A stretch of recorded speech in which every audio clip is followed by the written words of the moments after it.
The Galactic Union Military Academy was the most famous military school in all of known space. And every species in the galaxy wanted to send their best young warriors there to train and learn the art of combat and survival.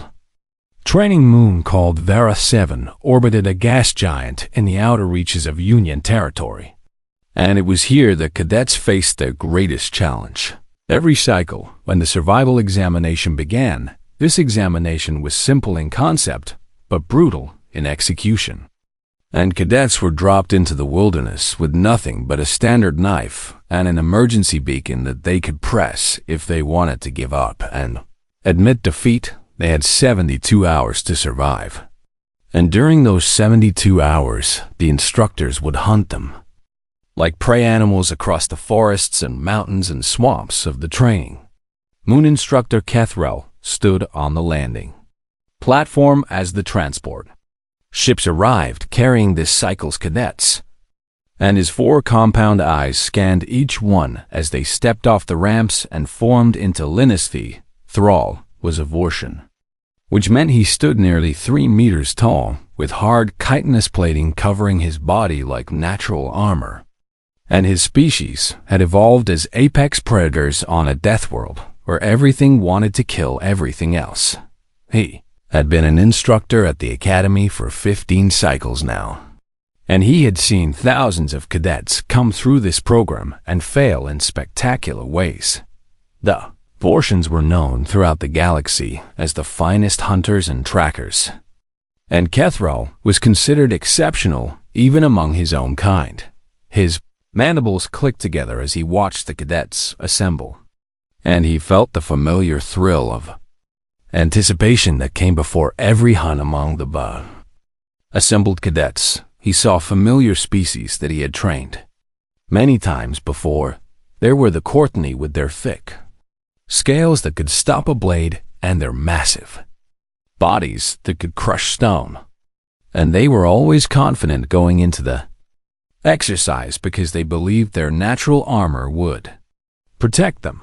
There were the Alari with their long limbs and heat-sensing pits that let them detect warm-blooded prey from 100 meters away. And they were swift and graceful hunters in their own right.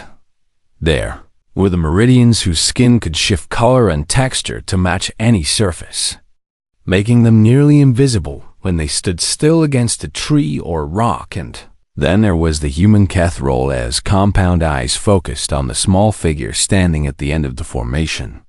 And he felt his mandibles click with what might have been amusement or might have been contempt. Cadet James Chun was the first human to ever attend the Galactic Union Military Academy. And everyone knew he was only here because of politics. Humanity had been contacted by the Union just 12 cycles ago, and they were still considered a primitive species by most galactic standards. They had barely achieved faster than light travel when Union scouts found them. And their homeworld was a modest planet called Earth that most species had never heard of. The human admission to the Academy was supposed to be a gesture of goodwill, a way to show that the Union welcomed new species into its ranks. But Kethrel knew what everyone else knew, which was that humans were soft and weak and poorly suited for military service. He looked at Cadet Chun and saw a creature with no natural weapons.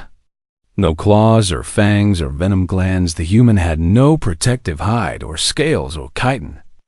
Just thin skin that could be cut by a sharp branch. Humans had poor night vision compared to most predator species, and their sense of smell was almost non-existent by galactic standards. They were small and slow and fragile. And Kethrel wondered why the Academy had even bothered accepting the application. The other cadets seemed to share his opinion, and he noticed how they kept their distance from the human as if being near him might somehow contaminate them with his weakness. Kethrel stepped forward and addressed the assembled cadets in a voice that carried across the landing platform like thunder rolling down from the mountains. "Welcome to the survival examination," he said, and his mandibles clicked sharply to emphasize each word. "You have 72 hours to prove that you deserve to wear the uniform of the Galactic Union Military He began to pace in front of the formation, his heavy footsteps thudding against the metal platform. "The rules are simple," he continued. "You will be dropped into the wilderness with a knife and an emergency beacon and nothing else. And your job is to survive." He paused and let his compound eyes sweep across the cadets, watching them shift nervously under his gaze. "But survival alone is not enough," he said. "You must also evade detection, because the instructors will be hunting you from the moment you touch the ground." A murmur went through the formation, and Kethral felt satisfaction at the fear he saw in many of their eyes. "If an instructor tags you, you fail," he said. "If you press your emergency beacon, you fail. And if you die, then you obviously fail as well." He stopped pacing and turned to face them directly. "The key to success is simple," he said. "Blend with the wild, become part of the environment, and make yourself invisible to those who hunt you." His gaze lingered on the human, and he let his amusement show in the way his mandibles spread apart. "Some species are better suited to this than others," he said. And several cadets laughed while others simply stared at Chun with pity or contempt. The human did not react to the mockery. Cadet James Chun simply stood there with his hands clasped behind his back and his expression completely neutral. And Kethral found himself slightly annoyed by the lack of response. He had expected fear or anger or shame, but the human showed nothing at all. "You will be assigned to sectors," Kethral continued, "and you will remain within your sector boundaries unless you want to be automatically failed." He gestured to his fellow instructors who stood waiting near the transport ships. "The hunt begins at sunset," he said. "I suggest you use the remaining daylight to prepare yourselves, because once darkness falls, you will be prey." He dismissed them with a wave of his clawed hand, and the cadets began to scatter toward the equipment stations, where they would receive their knives and beacons. Kethral watched the human walk away from the formation, and he noticed something that made his compound eyes narrow with curiosity. The other cadets were nervous and chattering among themselves, checking their equipment multiple times and asking questions about the terrain and the weather. But Cadet Chen moved with a quiet calm that seemed almost unnatural. He collected his knife and beacon without a word, and he did not ask any questions or seek advice from anyone. He simply checked his blade once, tucked his beacon into his pocket, and walked toward the tree line where the wilderness began. Kethral watched him go and felt something stir in his predator instincts, something that whispered a warning he did not understand. He dismissed the feeling as foolishness. The human was weak and alone and out of his element, and he would probably be the first cadet tagged when the hunt began. Kethral turned away and began preparing his own team for the exercise, already looking forward to the easy victory that awaited them in Sector 7, where the human had been assigned. He had no way of knowing that in 72 hours he would look back on this moment and realize that he had made the worst mistake of his career. The sun began to set over the forests of Vara 7, and somewhere in the gathering darkness, a human disappeared into the wild, like a ghost fading into shadow. Word spread through the instructor network like fire through dry grass, and by the morning of the second day, every hunter on Varith 7 knew that something strange was happening in Sector 7.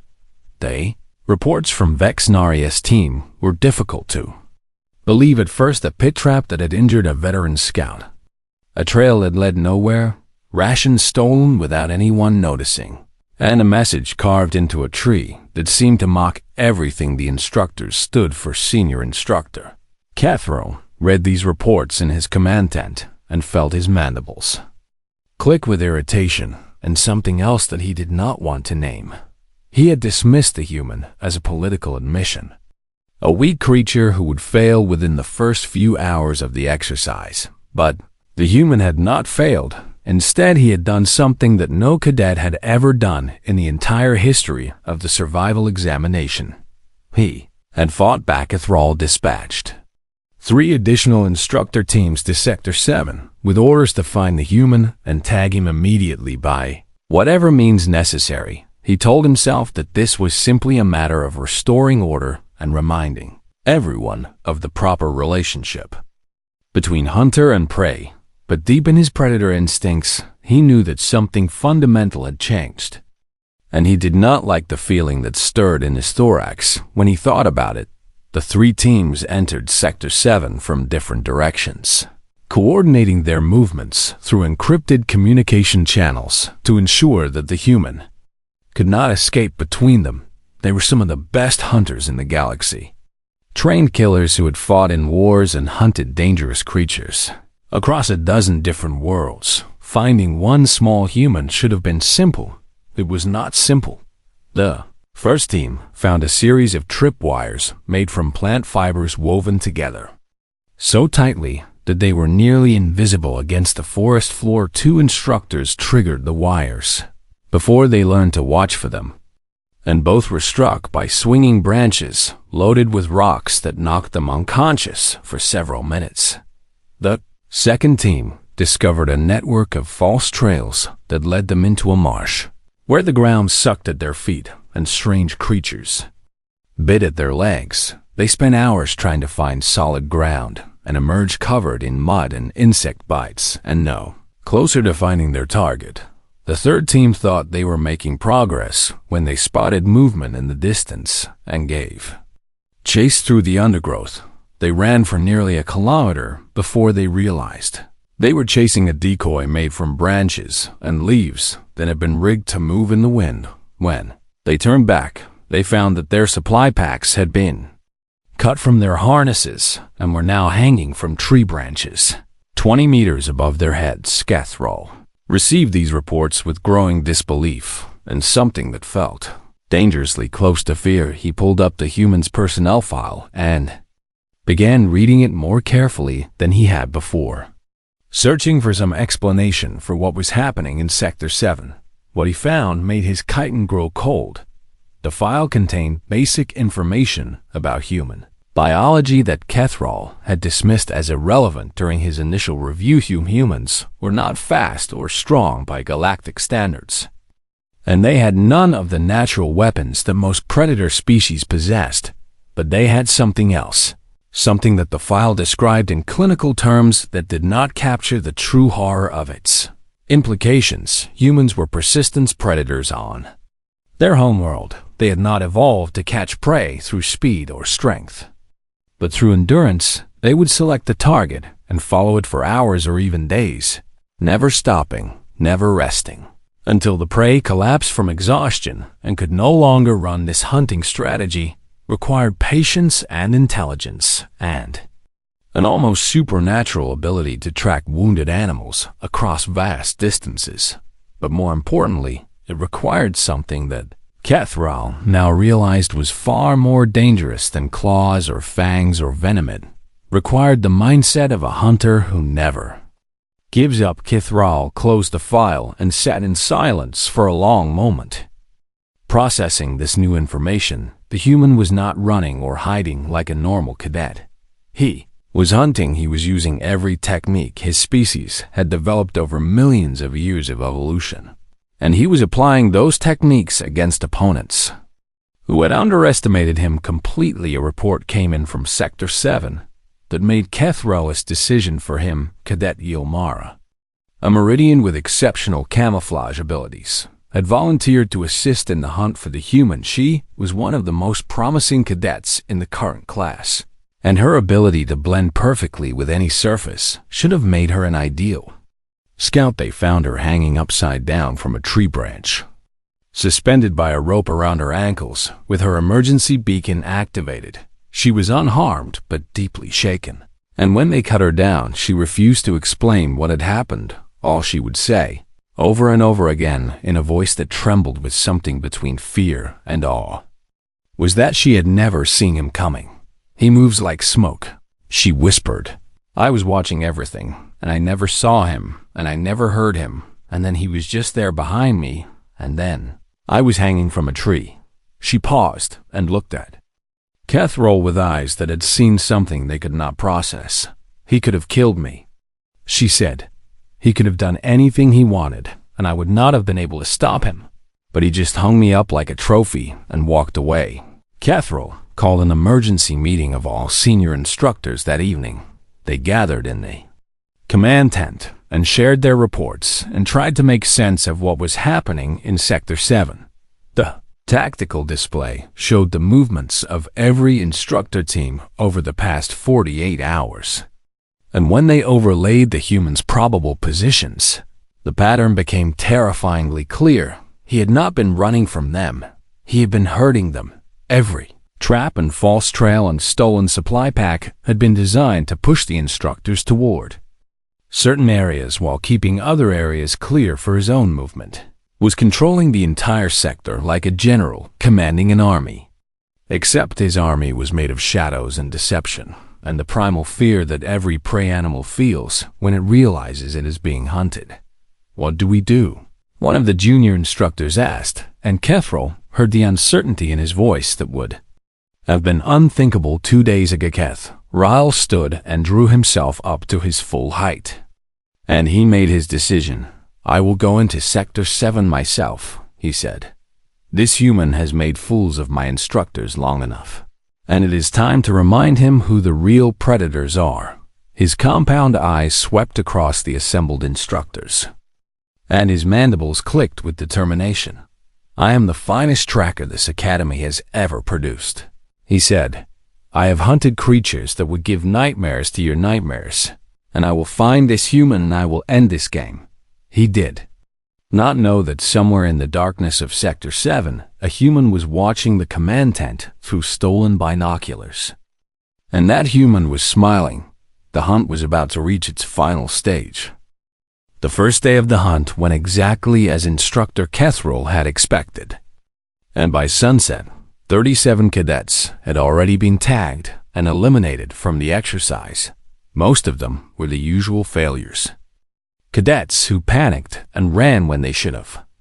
Hidden, or cadets who tried to fight when they should have fled. The Courtney cadets were always easy to find because their massive bodies left obvious trails through the undergrowth, and their confidence in their natural armor made them careless about concealment. Several Alari had been caught because they relied too heavily on their heat-sensing abilities and forgot that instructors could mask their thermal signatures with specialized equipment. Even 2 Meridians had been tagged despite their camouflage abilities, because they made the mistake of breathing too loudly when an instructor passed within arm's reach of their hiding spots. Instructor Vexnari led her tracking team through Sector 7 as the second day began, and she was eager to add the human to her collection of tagged cadets. Vexnari was a Vortian like Kethrol, though slightly smaller and faster, and she had earned a reputation as one of the deadliest hunters on the instructor staff. Her compound eyes could detect movement in almost complete darkness, and her antennae could pick up pheromone trails left by panicked cadets from nearly a kilometer away. Finding the human should have been the easiest tag of the entire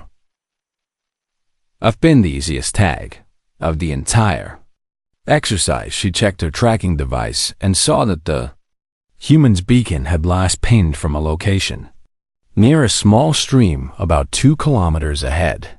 The beacon only transmitted once every hour to prevent cadets from simply removing it and disappearing completely. So she knew the human could have moved some distance from that last known position, but humans were slow compared to most species, and Vexnari calculated that he could not have traveled more than 3 kilometers in any direction. She signaled her team to spread out into a standard hunting formation, with scouts ahead and flankers on either side to prevent their prey from escaping around them. Her lead scout was a veteran named Torax, who had served in 3 colonial wars before becoming an instructor, and he moved through the forest with the silent grace of a natural predator. Vexnari followed behind him and watched the trees for any sign of movement or disturbance that might indicate the Humans' presence. The forest on Vareth 7 was thick and ancient, with massive trees that blocked out most of the sunlight and created a perpetual twilight. Beneath their canopy, the undergrowth was dense in some areas and sparse in others, and the ground was covered with fallen leaves and moss that could muffle footsteps if one knew how to walk properly. Vexnori doubted the human knew any such techniques. They approached the stream and found the spot where the beacon had last transmitted, and Torax began searching for tracks while the rest of the team established a perimeter. Here, Torax called out in a low voice, and Vexnari moved to join him. He was pointing at a set of footprints in the soft mud near the water's edge, and they were clearly human based on their size and shape. The tracks led away from the stream toward a dense thicket about 100 meters to the north. Fresh, Torax said. Maybe 2 hours old at most. Vexnari felt satisfaction spread through her thorax. The human was close, and he was making mistakes, leaving obvious trails that any competent tracker could follow. She wondered if he was hiding in that thicket ahead. Perhaps curled up in fear and hoping they would pass him by, she signaled her team to advance slowly and quietly, and they began moving toward the thicket with weapons ready. Torax took the lead as always, his compound eyes scanning the ground for any sign of traps or obstacles. He was 10 meters from the thicket when the ground disappeared beneath his feet. One moment he was walking on solid forest floor, and the next moment he was falling into darkness with a startled cry that echoed through the trees. Vexnari rushed forward and found herself staring down into a pit that was nearly 3 meters deep and perfectly concealed with a lattice of branches and leaves that had been woven together so skillfully that even her compound eyes had not detected the deception. Torax lay at the bottom of the pit, groaning and clutching his leg, where several sharpened wooden stakes had pierced his armor at the joints. Stakes were not deep enough to cause serious injury, but Vexnari could see that they had been coated with something that was making Torax scratch at his wounds with increasing desperation. She recognized the symptoms immediately. The stakes had been treated with sap from the local thornbeam plant, a substance that caused intense itching and irritation that could last for days. It was non-lethal but extremely uncomfortable, and Torax would be useless for the rest of the exercise. Vexnari stared at the trap with all 4 of her compound eyes, and for the first time she felt something that might have been uncertainty.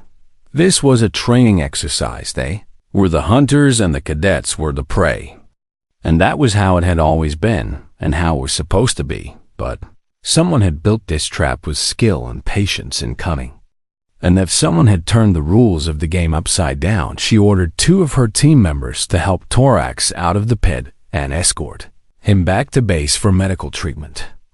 And then she began examining the trap more closely. The construction was impressive. Pit had been dug with nothing but the standard issue knife and bare hands, and the camouflage covering was so well made that she could not find a single flaw even knowing it was there. The stakes had been carved from local wood and positioned at angles that would catch anyone falling into the pit, regardless of how they landed, and the thornbeam sap had been collected and applied with obvious knowledge of its effects. This was not the work of a frightened cadet trying to survive. This was the work of a hunter. Vexnari felt her mandibles clicked together as she considered this new information, and she made a decision that she would later regret. We continue the hunt, she told her remaining team members. The human cannot have gone far. They picked up the trail again and followed it deeper into Sector 7.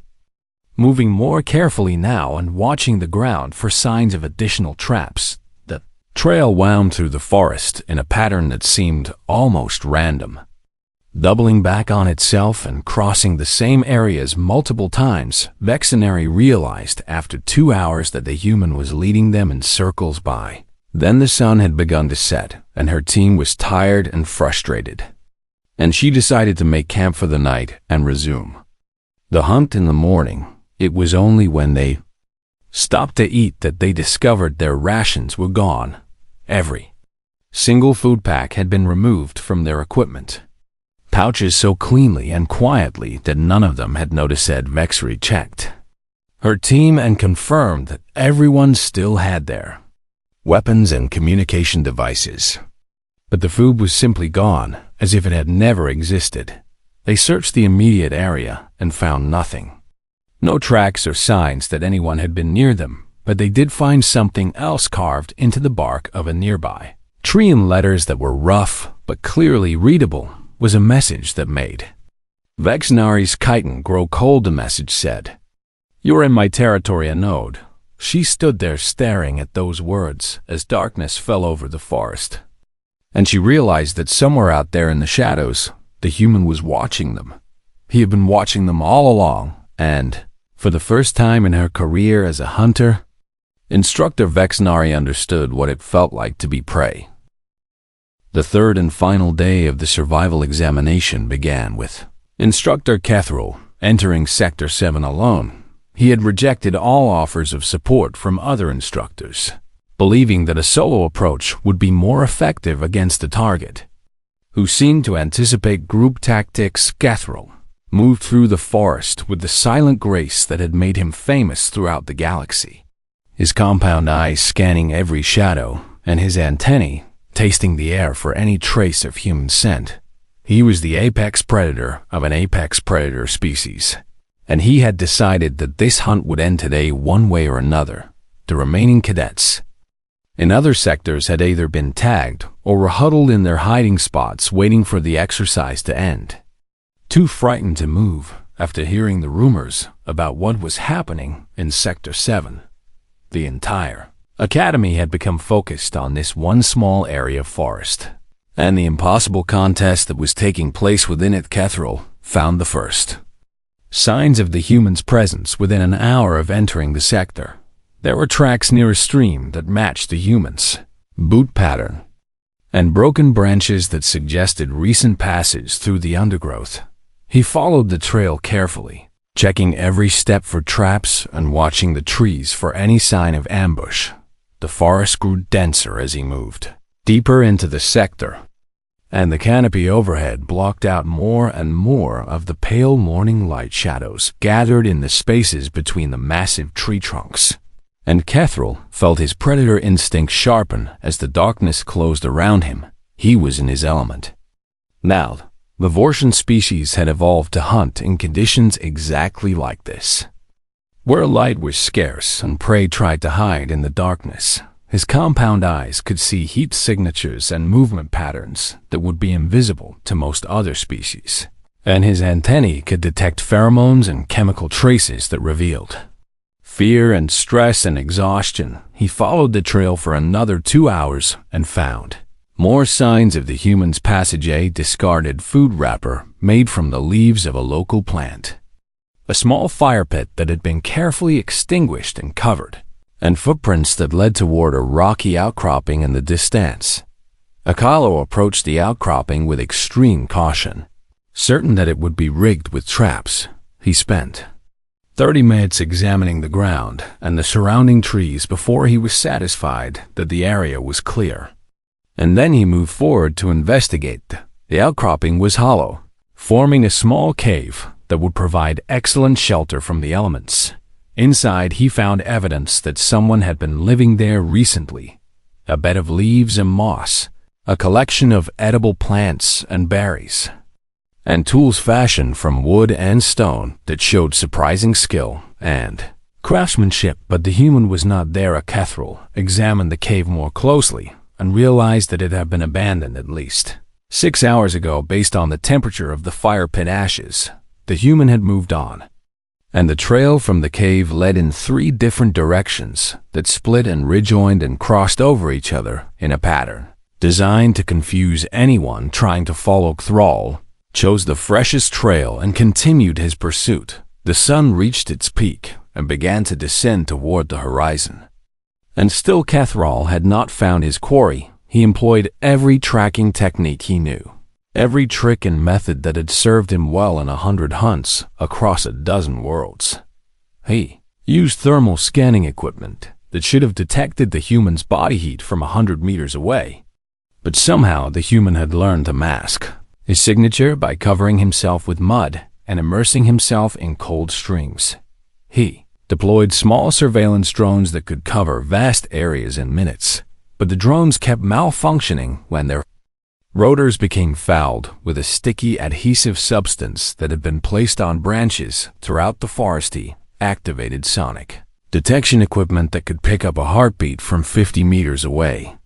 But the equipment returned signals from everywhere at once, as if there were dozens of humans scattered throughout the sector. When Kethriel investigated, he found hollow logs and resonating chambers that the human had constructed to bounce and amplify sounds, creating echoes that made it impossible to pinpoint the true source. With each failed attempt, Kethriel felt something growing in his thorax that he had not experienced since he was a young Vortian. On his first hunt, it was Fernet, the sharp fear of immediate danger, but the slow creeping fear of being outmatched, of facing a predator more skilled and more patient than himself. He pushed the feeling down and continued the hunt as darkness began to fall over the forest. The final night of the exercise had begun, and Kethriel was determined to end this before dawn. He moved through the blackness with his compound eyes adjusted for maximum sensitivity, and he followed a trail that seemed fresher than the others he had encountered. The tracks led to a small clearing where a stream flowed over smooth rocks, and Kethriel paused at the edge of the clearing to study the terrain. The tracks were obvious here, almost too obvious, leading directly across the clearing toward a dense thicket on the far side. Every instinct Kethriel possessed screamed that this was a trap. He had seen enough of the humans' work to know that obvious trails were never what they seemed. He decided to circle around the clearing rather than crossing it directly, moving through the trees to approach the thicket from a different angle. It was the right tactical decision. It was exactly what a skilled hunter should do when facing a cunning opponent. It was exactly what the human had expected him to do. Thrall had been circling the clearing for perhaps 5 minutes when he heard a voice speak from directly behind him, so close that he could feel the warmth of breath against his chitin. Instructor Kethriel. He spun with all the speed his species possessed, his combat reflexes engaging automatically as he reached for the weapon at his side.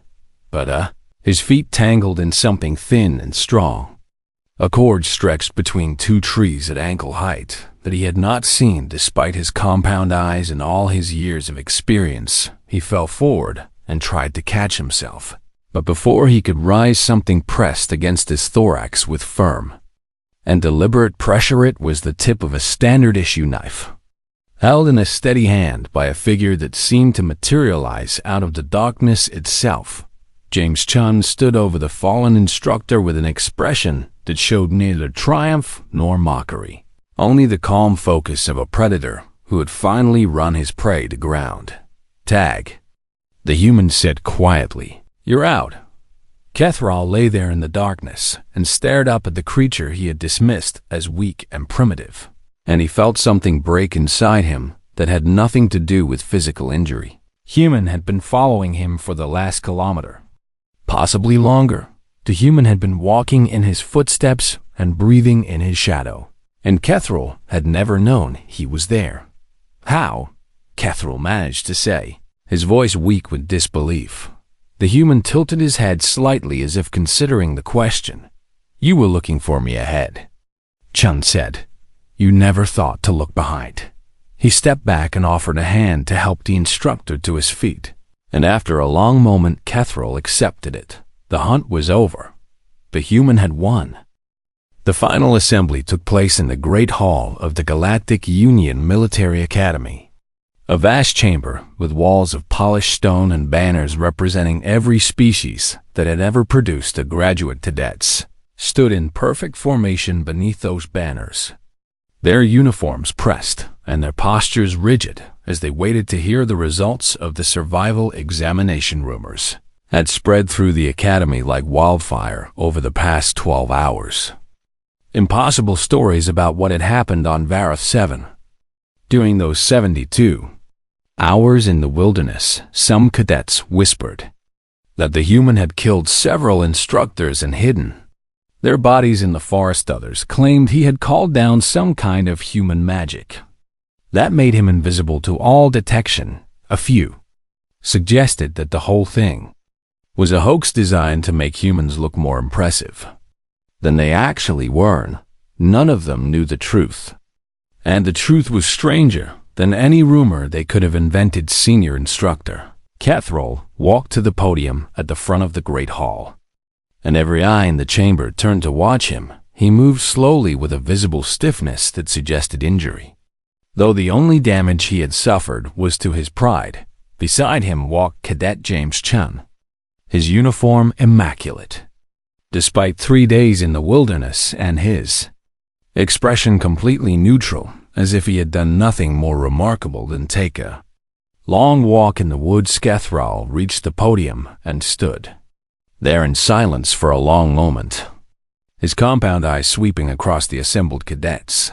Had spent the hours since the examination ended trying to decide what to say, how to explain what had happened without destroying his reputation or the reputation of the academy itself. In the end, he had decided that the truth was the only option.